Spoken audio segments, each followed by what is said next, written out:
What's going on, everybody? My name is Jake, and today we're talking hoops.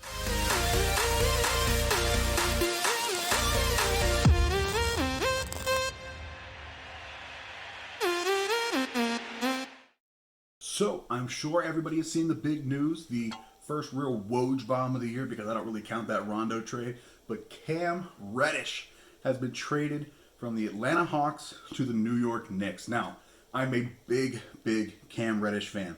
Of that class, he was the guy that I collected the most. Obviously, I collected, Zion, Ja. My other guy was Kevin Porter Jr. that I collected a lot of.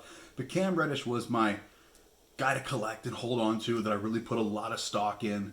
And I invested pretty heavily in a lot of Cam Reddish stuff. I've got some pretty high-end stuff, nothing super crazy. But as you can see here, there are some decent Cam Reddish cards that I was really excited to pick up at the time. And now I'm even more excited about the possibility of them moving forward now that he's joined a team that I think he's going to have a lot more success with. So, why am I so excited about Cam Reddish with the Knicks? They don't have any wings. He's really the only true small forward on the team. Sure, RJ can play the small forward, but he's pretty much he's a guard really.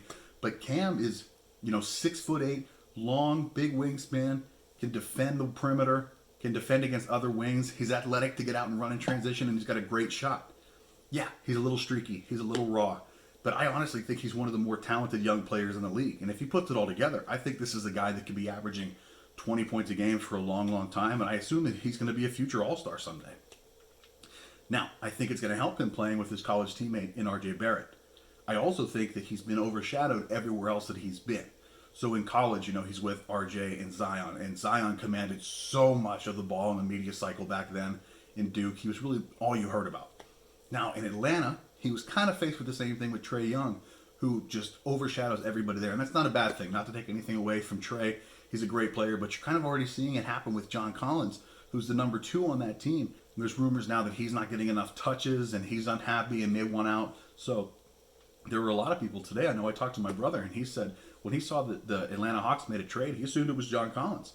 However, I've kind of known that Cam was on the trade block for a while now. It never seemed to fully fit in Atlanta. Sure, there were flashes, right? He's had his career games in the last couple of weeks where he scored 30 points, but he was kind of buried in the depth chart there. You've got a lot of guys commanding a lot of money and a lot of guys that command playing time, right? So you've got Danilo Gallinari, you've got Kevin Huerter, you've got DeAndre Hunter, and then you've got Cam Reddish. You've got 4 guys all trying to play the same position, and NBA rosters really just don't go that deep anymore. I mean, most of these teams are 8 to 10 man rotations.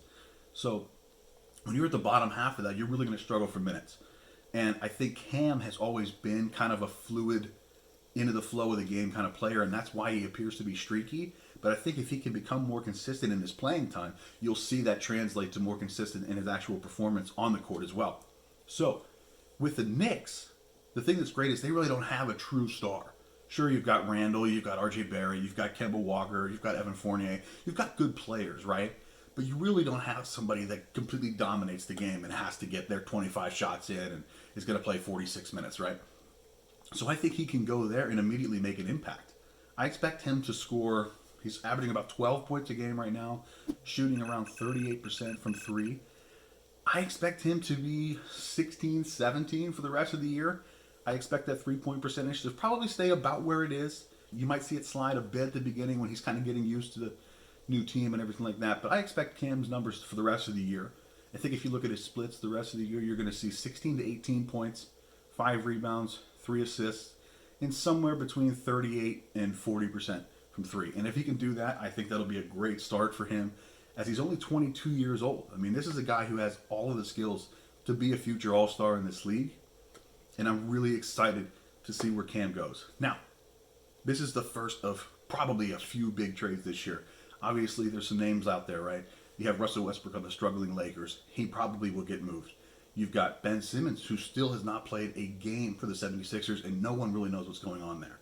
And you've got John Wall, who is still on the Rockets, but who knows? Is it a buyout? Is it going to be trade? What's the situation really there? And people forget about John Wall. John Wall, when he was healthy last year, still averaged 20 points per game, and he looked a little bit like old John Wall when he played last year. So there's a lot of exciting things happening in the NBA right now. I think it's only going to pick up as we approach the trade deadline and the All-Star break, and I'm sure I'll be back with a lot more content. NBA, sports cards, and everything in between.